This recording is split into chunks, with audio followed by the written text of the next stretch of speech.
모두 가족 여러분, 오늘은 수요일입니다.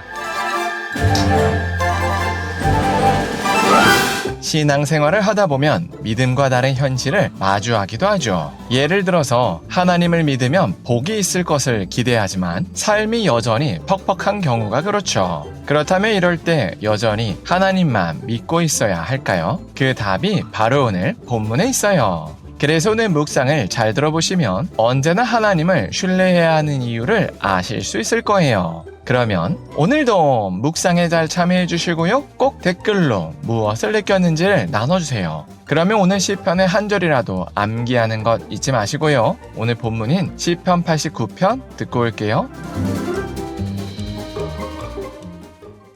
제89편 에스라인 에단의 마스길.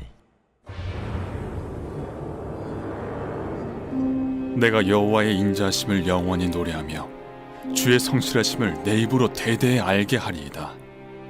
내가 말하기를 인자하심을 영원히 세우시며 주의 성실하심을 하늘에서 견고히 하시리라 하였나이다. 주께서 이르시되 나는 내가 택한 자와 언약을 맺으며 내 종 다윗에게 맹세하기를 내가 내 자손을 영원히 견고히 하며 내 왕위를 대대에 세우리라 하셨나이다. 여호와여, 주의 기이한 일을 하늘이 찬양할 것이요 주의 성실도 거룩한 자들의 모임 가운데서 찬양하리이다. 무릇 구름 위에서 능히 여호와와 비교할 자 누구며 신들 중에서 여호와와 같은 자 누구리이까? 하나님은 거룩한 자의 모임 가운데에서 매우 무서워할 이시오며 둘러있는 모든 자 위에 더욱 두려워할 이시니이다. 여호와 만군의 하나님이여, 주와 같이 능력 있는 네가 누구리이까? 여호와여, 주의 성실하심이 주를 둘렀나이다. 주께서 바다의 파도를 다스리시며 그 파도가 일어날 때 잔잔하게 하시나이다. 주께서 라합을 죽임당한 자같이 깨뜨리시고 주의 원수를 주의 능력의 팔로 흩으셨나이다. 하늘이 주의 것이요 땅도 주의 것이라. 세계와 그 중에 충만한 것을 주께서 건설하셨나이다. 남북을 주께서 창조하셨으니 다볼과 헤르몬이 주의 이름으로 말미암아 즐거워하나이다. 주의 팔에 능력이 있어오며 주의 손은 강하고 주의 오른손은 높이 들리우셨나이다. 의와 공의가 주의 보좌의 기초라. 인자함과 진실함이 주 앞에 있나이다.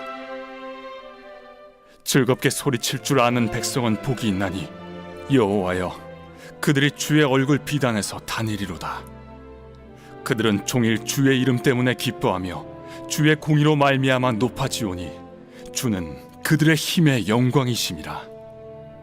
우리의 뿔이 주의 은총으로 높아지오리니 우리의 방패는 여호와께 속하였고 우리의 왕은 이스라엘의 거룩한 이에게 속하였기 때문이니이다. 그때 주께서 환상 중에 주의 성도들에게 말씀하여 이르시기를 내가 능력 있는 용사에게는 돕는 힘을 더하며 백성 중에서 택함 받은 자를 높였으되 내가 내 종 다윗을 찾아내어 나의 거룩한 기름을 그에게 부었도다. 내 손이 그와 함께하여 견고하게 하고 내 팔이 그를 힘이 있게 하리로다. 원수가 그에게서 강탈하지 못하며 악한 자가 그를 곤고하게 못하리로다.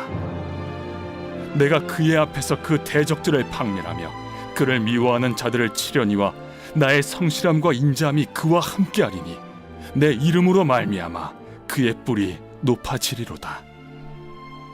내가 또 그의 손을 바다 위에 놓으며 오른손을 강들 위에 놓으리니 그가 내게 부르기를 주는 나의 아버지시요 나의 하나님이시요 나의 구원의 바위시라 하리로다. 내가 또 그를 장자로 삼고 세상 왕들에게 지존자가 되게 하며 그를 위하여 나의 인자함을 영원히 지키고 그와 맺은 나의 언약을 굳게 세우며 또 그의 후손을 영구하게 하여 그의 왕위를 하늘의 날과 같게 하리로다.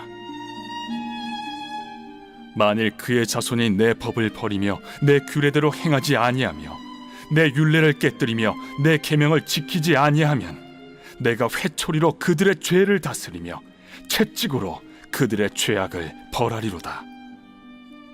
그러나 나의 인자함을 그에게서 다 거두지는 아니하며 나의 성실함도 패하지 아니하며 내 언약을 깨뜨리지 아니하고 내 입술에서 낸 것은 변하지 아니하리로다.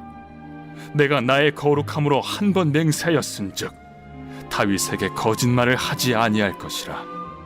그의 후손이 장구하고 그의 왕위는 해같이 내 앞에 항상 있으며 또 궁창의 확실한 증인인 달같이 영원히 견고하게 되리라 하셨도다.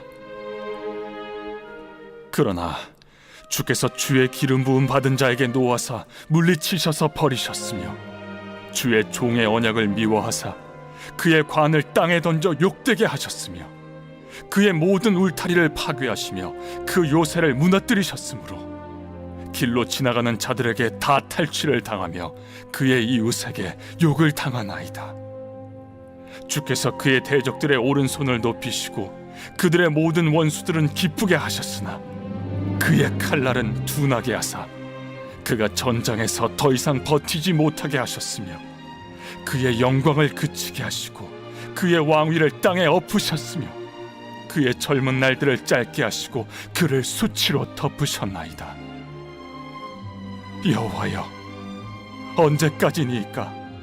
스스로 영원히 숨기시리이까? 주의 노가 언제까지 불붙듯 하시겠나이까? 나의 때가 얼마나 짧은지 기억하소서. 주께서 모든 사람을 어찌 그리 허무하게 창조하셨는지요. 누가 살아서 죽음을 보지 아니하고 자기의 영혼을 스올의 권세에서 건지리이까? 주여, 주의 성실하심으로 다윗에게 맹세하신 그 전에 인자하심이 어디 있나이까? 주는 주의 종들이 받은 비방을 기억하소서. 많은 민족의 비방이 내 품에 있사오니 여호와여, 이 비방은 주의 원수들이 주의 기름 부음 받은 자의 행동을 비방한 것이로소이다. 여호와를 영원히 찬송할지어다. 아멘. 아멘.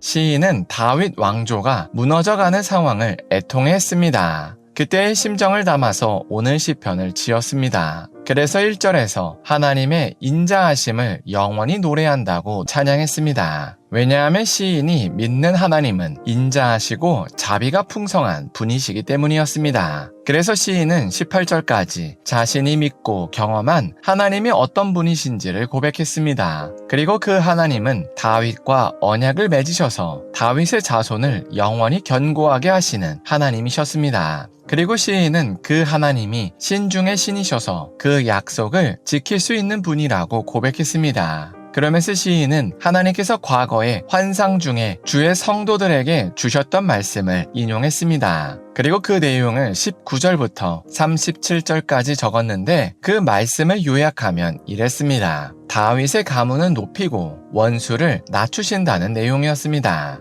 그러나 정작 38절부터 고백한 현실은 이런 믿음과 달랐습니다. 오히려 하나님께서 다윗 왕조에게 진노하셔서 그들을 물리치시고 원수의 손을 들어주셨습니다. 그래서 시인은 하나님께 언제까지 이렇게 이스라엘에 노하실 것이냐고 호소했습니다. 그러면서도 시인은 결국에는 하나님께서 원수들이 다윗 왕가를 비방하는 것을 들으시고 다윗 왕조를 구원하실 것이라고 믿었습니다. 이처럼 시인은 믿음과 다른 현실 앞에서 좌절했지만 하나님에 대한 믿음을 꺾지는 않았습니다. 왜냐하면 시인은 오직 하나님 안에서만 모든 문제에 해결책이 있다고 믿었기 때문이었습니다. 그런데 이런 시인의 모습은 당시 이스라엘 사람들이 취한 행동과는 매우 달랐습니다. 왜냐하면 이스라엘 사람들은 이렇게 믿음과 다른 현실 앞에서 하나님을 버리고 우상에게 나아갔기 때문이었습니다. 사실 당시 이스라엘 사람들에게 우상은 일종의 보험이었습니다. 그래서 만약 하나님께서 자신을 돕지 않으면 우상을 통해서 구원받으려고 우상을 섬겼던 겁니다. 그런데 역설적으로 그런 마음이 오히려 하나님을 더 진노하게 했습니다. 그래서 하나님께서 이스라엘 사람들에게 오히려 더 전쟁과 기근과 전염병을 보내셨습니다.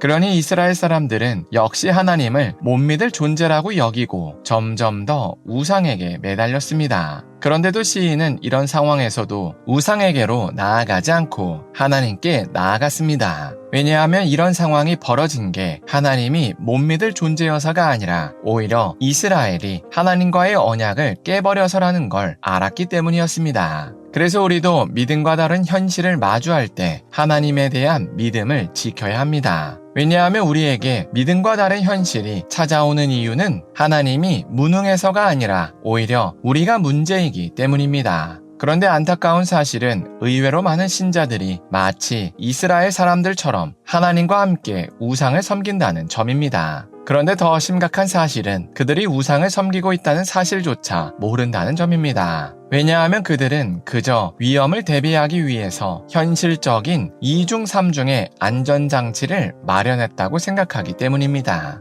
그러나 이런 안전장치는 겉으로는 지혜처럼 보여도 본질적으로는 하나님을 온전히 신뢰하지 못하는 불신의 표현일 수도 있습니다. 그래서 우리는 오히려 믿음과 다른 현실을 마주할 때 하나님과의 관계를 회복하려고 노력해야 합니다. 왜냐하면 모든 문제의 근본적인 해결책은 하나님께 있기 때문입니다. 그래서 우리가 오늘 하루를 살 때 어떤 상황에도 오직 하나님만 의지했으면 좋겠습니다. 그래서 하나님과 함께하면 언제나 안전하다는 걸 경험했으면 좋겠습니다. 기도하겠습니다. 사랑의 하나님, 시편 89편을 통해서 하나님에 대한 믿음을 지켜야 한다는 걸 나눴습니다. 그래서 우리가 믿음과 다른 현실을 만났을 때도 오직 하나님만 의지할 수 있게 하여 주시옵소서. 그래서 하나님과 함께하면 언제나 안전하다는 걸 경험할 수 있게 하여 주시옵소서. 예수님의 이름으로 기도합니다. 아멘.